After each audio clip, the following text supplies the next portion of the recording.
Sret Shabbat Dafain He, nous commençons Dafain Dal et Amud Bet, 9 lignes avant la fin, à Kosher vers Matir. La Gemara reprend deux melachot que nous avons vus dans les 39 melachot, à Kosher, celui qui fait un nœud vers Matir, et celui qui défait un nœud. La Gemara pose la question Kshera be Mishkan Echeave. Dans le Mishkan, où est-ce qu'on trouve cette melacha de faire des nœuds? Amar Rava répond Shiken Koshrin Beitidot Haolin. Étant donné qu'on attachait à des pieux, à des piquets, les tentures, les tentes du Mishkan, donc il y avait des nœuds qui étaient faits dans la construction du Mishkan. L'Agma pose la question, mais pourtant ces nœuds, Ao Kosher Almenat Leatir, c'est des nœuds qui étaient faits, mais avec l'intention de les défaire. Et pourtant, nous savons qu'au contraire, dans les ksharim, dans les nœuds, c'est seulement un nœud chez lo almenat leatir, c'est-à-dire un nœud qui est chez le kayama, qui va rester longtemps et qui ne va pas être défait juste après. Et là, Marabaye, alors Abaye nous dit, voici dans le Mishkan où il y avait kosher et matir. Chez Ken Orgei Yeriot, ceux qui tissaient les Yeriot, les tentures de Mishkan. Chez Nifseka Laem Nima, lorsqu'un fil s'était brisé, s'était coupé, Koshri Nota, ils avaient l'habitude d'attacher ce fil. Donc on voit que dans les Yeriot, dans les tentures du Beth Amikdash, il y avait la melacha de kosher d'attacher. L'Agma demande à Marlé Rava Atiratsta kosher. Matir Maïkalema, dit Rava, c'est vrai que donc nous avons vu kosher, on faisait des nœuds au Mishkan.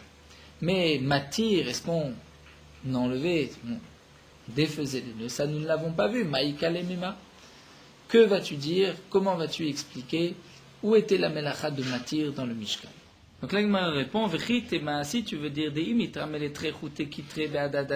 lorsqu'il y a deux nœuds l'un à côté de l'autre, il y a sur deux fils, deux nœuds, et que ces deux fils se trouvent l'un à côté de l'autre, que dans ce cas-là, sharechad vekatachad, il va défaire un nœud et laisser l'autre tel que. Mais à ce moment-là, il va y avoir un trou, nous dit Rashi, on va laisser ce fil sans nœud, puisqu'on ne peut pas avoir deux nœuds. Lorsqu'il y a deux nœuds, à ce moment-là, ce n'est pas joli. Alors la Gemara dit, ça c'est impossible. Pourquoi? Devant un roi de chair et de sang, enosimkem, on ne faisait pas ainsi. C'est-à-dire de défaire et qu'il y ait un trou, comme nous explique Rashi. Aussi. Et devant le roi des rois, Kadosh Baruch Hu, est-ce qu'on faisait une telle chose? Et donc Rashi nous explique, puisque les fils des Yeriot étaient gros, étaient Kaful Shisha, il y avait 6 fils pour faire un seul fil. Donc si on enlevait un nœud, à ce moment-là, il y avait un trou, ce qui n'était pas joli pour les Yeriot. Donc Rashi nous dit, dès le départ, Ayuz Rizim, il faisait attention, et lorsqu'il y avait, en fin de compte, 2 fils qui s'étaient détachés, donc un des fil, on allait l'attacher. Le second, on allait couper le fil un peu plus haut des deux côtés, rajouter un long fil et attacher en haut et en bas. Donc en fin de compte, il y avait effectivement 3 nœuds, mais les 3 ne se trouvaient pas l'un à côté de l'autre. Il y avait un nœud au milieu et l'autre fil était remplacé par un fil. Donc cette iria était en vérité, l'autre rangée était de 3 fils, de 3 fils qui étaient attachés avec 2 nœuds, mais les nœuds n'étaient pas en même temps au même endroit que ce nœud du milieu. Donc la Gemara reprend, puisqu'effectivement il ne pouvait pas y avoir 2 nœuds à côté de l'autre, là Rava a dit, Vitema Rabilae, d'après certains c'est Rabilae qui dit, Sheken Sadech Hilazon Koshrim Matirim. Voici où dans le Mishkan il y avait un nœud kosher ou matir, c'était pour les Tzadech Hilazon, pour ceux qui chassaient le Hilazon avec lequel on faisait cette couleur de trellette de bleu.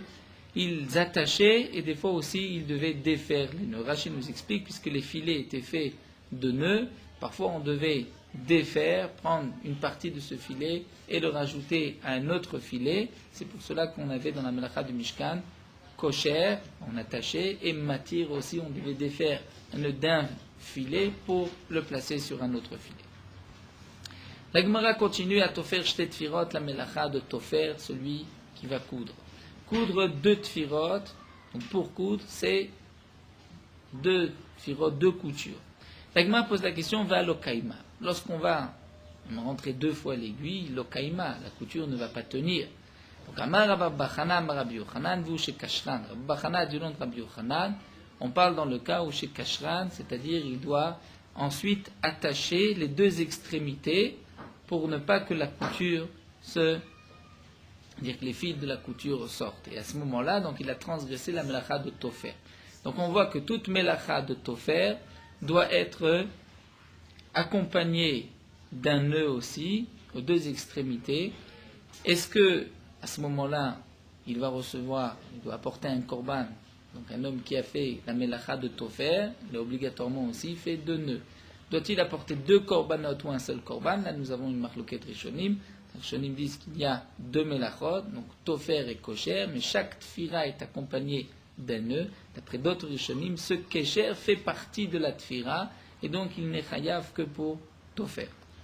À Koré al-menat litfor, dans la Mishnah, nous avons encore un av melacha, celui qui déchire pour recoudre. L'Agma pose la question, Kriya b'mishkan miyave, est-ce que dans le Mishkan on déchirait? L'Agma répond, Rabba et Rabzera d'Amre Tarvayu, Rabba et Rabzera ont tous les deux répondu, nous commençons d'Afaïmé, Sheken Yiria Shnafal Badarna. Effectivement, dans le Mishkan, lorsqu'il y avait une des tentures, Shnafal Badarna, où il y a eu un verre qui a fait un trou, le trou est rond, nous dit Rashi, et si on voulait recoudre ce trou, on risquait de faire des plis. C'est pour cela que Korimba, on déchirait un peu plus pour agrandir le trou, et Tofrin Oto, et à ce moment-là, on pouvait le recoudre. Donc la kriya dans le Mishkan, c'est de déchirer pour recoudre. Amar Rav Zutra Bartuvia Amarav. Rav Zutra Bartuvia dit au nom de Rav, Amote Achut Shel Tfira Beshabbat. Celui qui va tirer le fil de la couture Beshabbat, Rev Khatat, il a transgressé la melacha de Tofer, il devra apporter un korban. C'est-à-dire, même si il n'a pas rentré le fil avec une aiguille, il a simplement serré le fil, il est aussi chayav khatat. Ve'alomed davar echad min hamagoush. Et là, ce sont donc 3 enseignements que nous allons voir que Rav Zutra Bartuvia a rapporté au nom de Rav. Donc d'abord celui qui va tirer le fil de la couture. Aussi alomed davar echad min hamagoush, celui qui apprend un enseignement du magouche. Magouche, nous allons voir par la suite quelle est la traduction du magouche. Rachid nous explique déjà que ce magouche, c'est un homme, un idolâtre, qui va l'entraîner à la Avodazara, l'idolâtrie. C'est pour cela que même un enseignement de la Torah, nous n'avons pas le droit d'apprendre d'un idolâtre. Et celui qui apprend Davar Echad min hamagoush, chayav mita, il est chayav mita, puisqu'il peut être entraîné par le magouche par la suite à faire la Avodazara. Vayodea lechashev tkufot ou mazalot. Donc le 3e point que Rav Zutra Bartuvia a entendu au nom de Rav, c'est celui qui sait faire les comptes des tkufot, des saisons, ou mazalot, et donc de système solaire, lunaire, des étoiles, dit Rashi, ve'eno choshev, et qu'il ne le fait pas, asur les saper haimenu, on n'a pas le droit de parler, de discuter avec lui. Nous allons voir, la Gemara va reprendre ces 2 derniers points. Tout d'abord, la Gemara nous dit Magushta. Dans toute la Gemara, à chaque fois que nous avons le mot Magushta, il y a une marloquette. Que signifie ce Magouche? Rav et Shmuel, marloquette entre Rav et Shmuel. Chadamar Charché, l'un a dit Charché c'est un sorcier, et Chadamar Guidoufé, l'autre a dit c'est un idolâtre qui blasphème, Guidoufé, qui sans arrêt blasphème le nom d'Akadosh Baruch Hu, et qui va inciter les gens à la Avodazara. Donc là, la Gemara ne précise pas qui est-ce qui a dit quoi. Est-ce que c'est Rav qui a dit que c'est un sorcier, ou c'est Shmuel qui a dit que c'est un sorcier? Qui est-ce qui a dit le Oved Avodazara? Mais la Gemara va essayer de nous prouver. Tistayem de Rav d'Amar Guidoufé. Dit la Gemara, Tistayem, tu peux apporter une preuve que c'est en vérité Rav qui a dit que Magouche, c'est Guidoufé, c'est ce Oved Avodazara, cet idolâtre. Pourquoi? Puisque nous venons de voir, d'Amar Rav Zutra Bartuvia Amarav, Rav Zutra Bartuvia a dit au nom de Rav, Alomed Davar Echad min hamagoush, Chayav Mita, que celui qui a appris un enseignement du Magouche, et Chayav Mita, doit être puni par la mort. Deis al kadata charché. Si tu dis que d'après Rav, l'explication du Magouche, c'est un sorcier, quelle est l'interdiction d'apprendre même la sorcellerie chez un sorcier? Active, nous avons un passou qui nous dit Lotilmad la sot, tu n'as pas le droit d'apprendre la sorcellerie pour faire comme les sorciers, toutes sortes de sorcellerie. Avalata lomed le avin ve le orot. Mais tu as le droit d'apprendre pour comprendre et pour enseigner, pour dire ce qui est permis, ce qui est interdit. Donc, Comment Rav pourrait nous dire qu'on a l'interdiction d'apprendre serait-ce qu'une chose chez un sorcier? Au contraire, on a le droit, puisqu'on doit apprendre les Avinu le Horot. Dans Sanhedrin, même que les membres du Sanhedrin devaient connaître aussi les Kishoufim, la sorcellerie, pour savoir juger aussi le sorcier. Donc la Gemara nous dit effectivement, Tistayem, tu peux apporter une preuve que d'après Rav, le Magouche, c'est effectivement le Oved Avodazara et non pas le sorcier. Puisque c'est un Oved Avodazara, on n'a pas le droit d'apprendre même une parole de Torah du Oved Avodazara de peur qu'il nous entraîne à l'idolâtrie. Amar Rab Shimon ben Pazi, Amar Rabbi Shua ben Levi, Mishum Bar Kapara. Rabbi Shimon ben Pazi dit au nom de Rabbi Shua ben Levi au nom de Bar Kapara. Kol hayodea lechashev et tkufot u mazalot ve'no choshev. Tout celui qui peut faire le calcul, le compte, bet tkufot, des saisons, mazalot, et donc l'astronomie, ve'no choshev, et il ne le fait pas. Alav hakatuv omer, sur lui le pasuk a dit, ve'et poel Hashem lo yabitu. Que ceux que Akadosh Baruch Hu a fait lo yabitu, ils ne vont pas contempler, ou maaseh yadav, et l'action, le travail de ses mains, l'oraou, ils n'ont pas vu. C'est-à-dire, puisque Akadosh Baruch Hu a donné dans le monde les mazot kufot, et que un homme a la possibilité de comprendre, de faire les calculs, il doit le faire. Amar Rav Shmuel bar Nachmani, Amar Rabbi Yochanan, Rav Shmuel bar Nachmani, du nom de Rabbi Yochanan, minaim she mitzvah l'adam l'chashet kufot ou mazalot. D'où est-ce qu'on sait qu'un homme a même la mitzvah de faire ses calculs chez Neymar, puisque c'est marqué Ushmatem va'asitem, vous garderez et vous ferez ki chochmatrem ou binatrem le'enei ha'amim. Car c'est cela, chochmatrem, votre sagesse, votre intelligence aux yeux des peuples. Eze chochma ou bina shel enei ha'amim. Quelle est la chochma, la sagesse, l'intelligence qui est aux yeux des peuples? Et veomer zechishuv tkufot ou mazalot, c'est le compte des tkufot ou mazalot. C'est-à-dire, nous explique Rashi, c'est une chokhma nikeret, une chokhma qu'on peut montrer aux non-juifs et leur dire, d'après nos calculs, d'après donc le chemin du ciel, du soleil, des mazalot, on peut savoir si cette année sera une année de pluie, ou si c'est une année qui sera plutôt sèche. Puisque, nous dit Rashi, tout dépend du ma'alach hachama, c'est-à-dire de la direction du soleil dans les mazalot, et exactement où est-ce que le soleil arrive, à quel moment par rapport au mazal. Et donc on peut savoir quelle va être, par exemple, donc comme nous l'avons vu dans Rashi, l'année, est-ce que c'est une année chaude ou une année qui sera plus fraîche. Donc ça c'est une chokhma qui peut être même comprise l'aîné à Amim aux yeux des peuples, puisque elle est nikeret, ils peuvent comprendre, ils peuvent voir que nous avons effectivement cette chokhma. Donc de là, la mitzvah d'apprendre et de faire ses calculs, et comme l'explique les Rishonim, que signifie mitzvah à la Adam, c'est-à-dire on ne va pas nous dire que ceci fait partie des chokhma yevanit, c'est-à-dire de la chokhma grecque, la sagesse des Grecs, de Yavan, mais ceci fait partie aussi de la Torah, et on peut faire ses cheshbonot. La Gemara continue à Tzad Tsevi. Nous avons vu dans la Mishnah, à Tzad Tsevi, celui qui va chasser le cerf, c'est aussi une melacha. Tanu Rabbanan.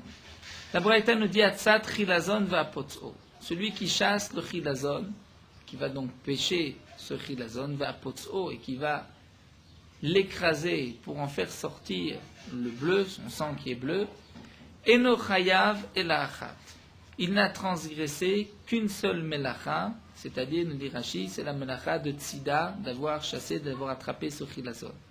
Mais il n'est pas chayav pour avoir pressé son sang. Rabbi Yehuda Omer chayav shtaim, Rabbi Yehuda nous dit, il est chayav même pour avoir pressé son sang. Shaya Rabbi Yehuda Omer, puisque Rabbi Yehuda avait l'habitude de dire, Ptsiya bichlal disha. La ptsiya fait partie de disha. C'est-à-dire, lorsqu'on va écraser le chilazon pour faire sortir son sang, c'est comme la melacha de disha, où on va écraser le blé, le séparer de son écorce. Là aussi, on va presser ce chilazon pour en sortir son sang. C'est aussi une melacha de disha. Amroulo, mais les chachamim lui ont dit, on n'est pas chayav sur disha. Pourquoi? En ptsiya bichlal disha. La ptsiya ne fait pas partie de la disha, comme la Gemara va expliquer à Marava, Maïtama de Rabbanan, les raisons de Rabbanan, qu'à sa vraie un disha, l'egdoulé kaka, la disha ne s'applique que au guidoulé kaka, que aux végétaux qui ont poussé sur la terre. Mais un poisson, même si on va enlever son sang et qu'on va faire la même action que disha, on n'est pas chayav pour Disha. La Gemara pose l'action V'lechayev name mishum netilat neshama. C'est vrai que donc on n'est pas chayav mishum Disha lorsqu'on va presser son sang. Mais lorsqu'on va presser son sang, on va tuer le chilazon. Donc lorsque on le tue, il y a cette melacha qui est netilat neshama, qui est comme shechita, que nous allons voir par la suite. Lorsqu'on égorge, c'est aussi netilat neshama. Donc déjà, les Rishonim posent cette question lorsqu'on le sort de l'eau. Effectivement, on le tue, mais ceci n'est pas encore considéré comme une netilat neshama. C'est une question. On a cholé dag minayam. Effectivement, les Rishonim posent cette question. On rapporte que le chilazon est un peu différent des autres poissons. Donc, il ne va pas immédiatement mourir une fois qu'on va le sortir de l'eau. Donc la Gemara nous dit V'lechayev name mishum netilat neshama. Lorsque on va presser le sang du chilazon, on va aussi le tuer. Donc il devrait y avoir un autre avmelacha de netilat neshama qui est comme la shechita. Amar Rabbi Yochanan répond chez Patz Omet. On parle dans le cas où il va le presser, mettre une fois qu'il est déjà mort. Donc il n'a pas transgressé netilat neshama. Il y a peut-être la melacha de Disha, et c'est la machloket entre Rabbi Yehuda et les Chachamim. Rava reprend et dit Afilotemash patsochai, même dans le cas où tu vas le presser vivant et que tu risques de le tuer, mitatzek ou etzel netilat neshama. C'est-à-dire ton intention n'est pas de le tuer. Donc par rapport à la netilat neshama, tu es considéré comme mitatzek, comme n'ayant pas fait un acte réfléchi de le tuer, et dans ce cas-là, tu es patour. Pourtant, nous dit la Gemara, Abaye et Rava et Rava ont tous les deux dit, c'est-à-dire même Rabbi Shimon qui pense que d'avar chez Nomit Kaven patour, lorsqu'on fait une melacha et qu'on ne pense pas faire telle ou telle melacha, on n'est patour. Mais si c'est psik recha velo yamut, on est chaya. C'est-à-dire psik recha velo yamut, dire je coupe la tête d'un poulet velo yamut et il ne va pas mourir. C'est impossible. Si tu lui coupes la tête, il va mourir. Donc on ne peut pas dire je ne suis pas mitkaven, celui qui lui coupe la tête est mitkaven, puisque je ne peux pas lui couper la tête sans le tuer. Donc de même, nous dit la Gemara. Rava a expliqué, on parle dans le cas où tu vas le presser, lui enlever son sang lorsqu'il est encore vivant. Mais là c'est sûr que tu vas le tuer. Donc il est psikrecha, tu ne peux pas dire qu'il est mitasek, qu'il ne pense pas le tuer. La Gemara répond, Shaneacha, ici c'est malgré tout différent, ce n'est pas un psikrecha. Lorsque le chilazon est vivant, et qu'à ce moment-là on lui presse son sang, le sang de ce chilazon est meilleur qui est ridelitzel tzivé, c'est-à-dire la couleur sera plus claire, sera plus limpide. Alors que une fois le chilazon mort, la couleur n'est pas la même. Donc même lorsque, nous dit Rashi, on va le presser, on n'a pas l'intention de le tuer. On veut malgré tout le garder vivant pour pouvoir prendre son sang vivant. Si malgré tout il meurt. Mais la kavana n'est pas de le tuer, puisque c'est l'onichale, lui préfère que le chilazon reste vivant. Donc c'est pour cela que ceci n'est pas considéré comme un psikrecha, et donc il n'y a pas de chiyuv mishum netilat neshama pour l'avoir tué, même si en fin de compte il arrive qu'il ait pu le tuer. La Gemara continue avec Ve'ashochato. Nous avons vu dans la Mishnah celui qui égorge, par exemple un cerf ou toute bête, à transgresser Shabbat, c'est une melacha de shochet. Shochet, comme le rapporte ici Tosfot, c'est sûr que la melacha, c'est mishum netilat neshama, pour lui avoir pris son âme, le retrait de son âme, l'avoir tué, c'est la melacha. Mais la Gemara pose une autre question. Shochet mishum mai chayav. Un homme qui égorge une bête. Sur quel Av melacha a-t-il transgressé? Rav Amar mishum tsovea. Rav dit mishum tsovea. Dire il va teindre. Qu'est-ce qu'il va teindre? Nous allons voir. Il va teindre la peau avec du sang. Pardon? La peau de la bête. La Gemara va bien sûr expliquer. Shmuel Amar mishum netilat neshama. Shmuel nous dit non. Lorsqu'un homme égorge une bête, il n'y a que netilat neshama, le chiyuv, parce qu'il lui a enlevé, repris son âme. La Gemara continue, nous tournons la page. Mishum tsoveain, mishum netilat neshama lo. La Gemara s'étonne sur cet enseignement de Rav. Rav nous dit un homme qui égorge une bête est chayav parce qu'il a colorié, il a teint sa peau. Mishum netlat neshamalo, il n'est pas chayav parce qu'il l'a égorgé, parce qu'il lui a enlevé et retrouvé son âme. La Gemara nous dit, ima af mishum tsovea. En vérité, lorsque Rav nous a dit, il est mishum tsovea, c'est-à-dire il a deux avot melachot. Shechita, qui est netilat neshama, mais aussi puisqu'au moment de la shrita, par le sang, il va teindre la peau, il est chayav aussi mishum tsovea. Amarav, et Rav poursuit et explique. Milta de amre, imaba milta. Rav dit ce que j'ai dit, qu'il est chayav mishum tsovea, je vais dire quelque chose, je vais m'expliquer. Pourquoi des lolitou d'are batrae velichaku alay, pour ne pas que les générations futures vont venir et se moquer, dire que signifie tsovea, quelle est la personne qui au moment de la shrita avec le sang pense atteindre la peau. Eh bien, Rava vient expliquer, pourquoi tsovea, pourquoi veut-il que le sang va colorier la peau? Eh bien, la Gemara répond, c'est ce que Rav a voulu expliquer, Nicha delitaves betashrita dama. Il préfère qu'il y ait du sang à l'endroit de la shrita, c'est-à-dire que la peau soit colorée par ce sang, pour que les gens, en voyant ce sang, vont plus facilement acheter de cette viande, c'est-à-dire, nous explique Rashi, ils vont voir que la bête a été gorgée aujourd'hui. Donc, cette tzvia, c'est en vérité un signe de reconnaissance pour montrer que la bête a bel et bien été égorgée aujourd'hui. On peut voir que le sang, c'est encore frais. Certainement que le lendemain, sur le lendemain, la couleur est déjà moins rouge. Donc, lorsqu'on va voir ce sang sur le bête ashrita, on sait que la bête a été égorgée aujourd'hui, on va l'acheter. C'est pour cela que nous dit Rava, celui qui a égorgé une bête a non seulement transgressé sur Netilat Neshama, mais sur aussi Tsovea.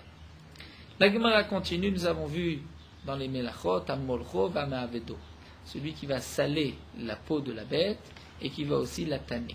La Gemara pose la question, saler et tanner, c'est la même chose. C'est-à-dire que saler fait partie du tannage de la peau. Lorsqu'on tanne la peau, on la sale aussi. Donc, moléar, c'est me'aved. Rabbi Yochanan et Resh Lakish d'Amre Tarvayou. La Gemara répond, Rabbi Yochanan et Resh Lakish ont tous les deux dit, Afik Rad Minayou, tu vas enlever l'un des deux, Ve'ayel Sirtout, et tu vas mettre à la place Sirtout, dire de faire des lignes, des marques, nous dit Rashi, avant de couper, parce que, comme nous avons un mechatro, on va faire des lanières, des sandales, des chaussures, l'habitude était de tracer des lignes, de tracer une forme sur la peau. Donc ça, c'est une melacha sirtout. Amar Rabba Baravuna continue nous dire, Hayman de malach bisra, un homme qui va saler de la viande, chayav mishum me'abed. Il est chayav mishum me'abed, comme si il avait tanné la peau. De la même manière que tanner la peau, c'est mettre du sel sur la peau, saler de la viande, c'est aussi comme la melacha de Me'aved.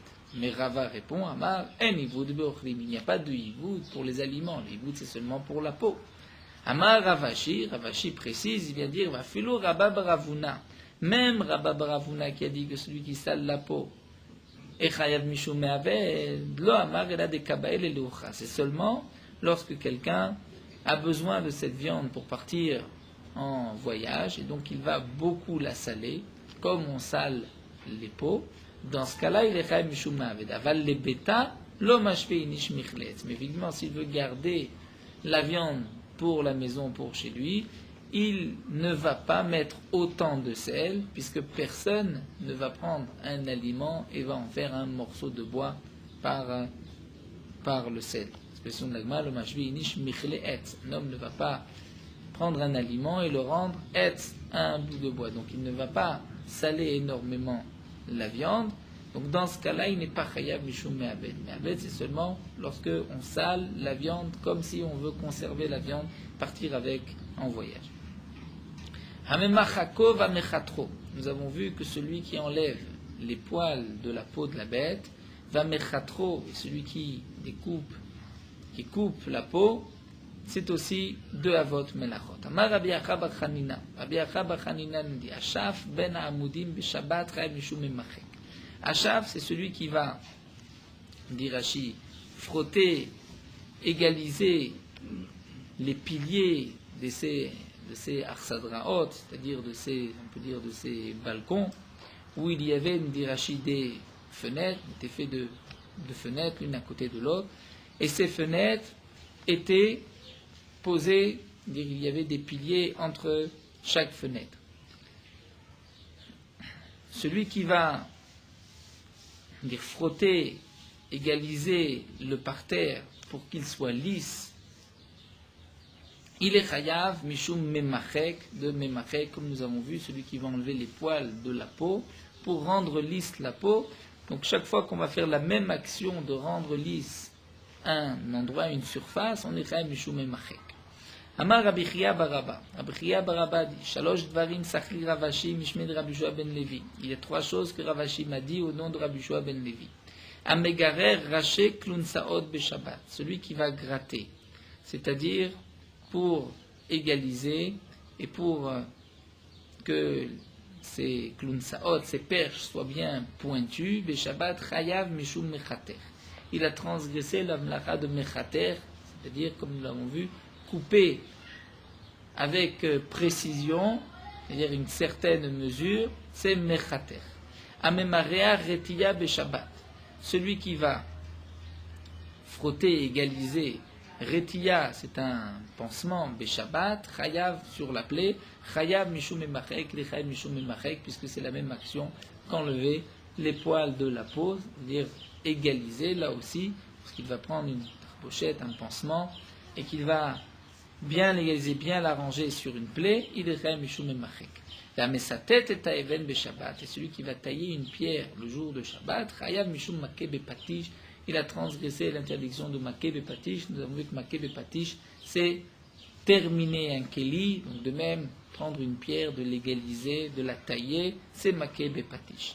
Amar Rabbi Shimon ben Kisma, Amar Rabbi Shimon ben Lakish. Rabbi Shimon ben Kisma dit au nom de Rabbi Shimon ben Lakish, Atzar tsura bekeli, celui qui va graver ou sculpter une forme, une image sur un ustensile, va menafer beklis rouchit, et celui qui va souffler un verre en verre, chayav mishum makeh bepatish. Il est chayav mishum makeh bepatish, puisque là aussi, il va fabriquer un keli. Amar Rabbi Yehuda dit, Haïman de Shakil akoufé miglime. Celui qui va prendre akoufé, dit Rashi, le bout des fils qui dépassent, c'est-à-dire parfois, nous dit Rashi, lorsqu'il y a un fil, comme nous l'avons vu, qui s'est détaché, qui s'est coupé, on fait un nœud et il y a des extrémités de ce nœud qui dépassent, on va ensuite les enlever. Ou bien parfois, au moment de tisser un habit, il y a des fils qui se mêlent à ce tissage, lorsqu'on va les enlever, on est aussi chayav mishum makeh bepatish, puisqu'on va terminer à arranger le vêtement. Vanemile de kapid alayou, mais seulement dans le cas où ces fils le dérangent. L'agma continue à côté V'shteotiyot. Nous avons vu comme Av Melacha, celui qui écrit deux lettres. Il y a une Melacha d'écrire deux lettres et aussi d'effacer deux lettres. Tanu Rabbanan, Katavot achad gedola.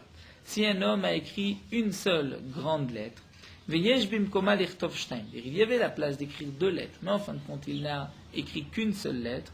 Patour, il est patour, puisque dans le Mishkan, on écrivait deux lettres pour les krashim, nous l'avons vu pour les poutres, savoir quelle était la poutre à côté de quelle autre poutre. Mais machak od gedola, celui qui a effacé une lettre, Veyesh bimkoma lichtov shtaim, il y a la place d'écrire deux lettres. Là, il est chayav mishum mochek, puisque mochek c'est pour écrire deux lettres, et là, il a effacé l'emplacement de deux lettres. Amar Rabbi Menachem be Rabbi Yosef, Vezeh chomer bemochek bekotev. Il me dit Rabbi Menachem be Rabbi Yosef, ça c'est une chumra qu'on trouve dans mochek, qu'on ne trouve pas dans kotev, puisque kotev, si on écrit une seule lettre, même s'il y avait la place d'écrire deux lettres, mais en fin de compte on a écrit une lettre, on est chayav, on est patour, alors que mochek, d'effacer, on est chayav. Abonné va sauter, nous avons vu dans la Mishnah, celui qui va construire, détruire, amechabé, éteindre, va mavir, allumer, va maké bepatish, lui donner le dernier coup, qui va terminer un keli.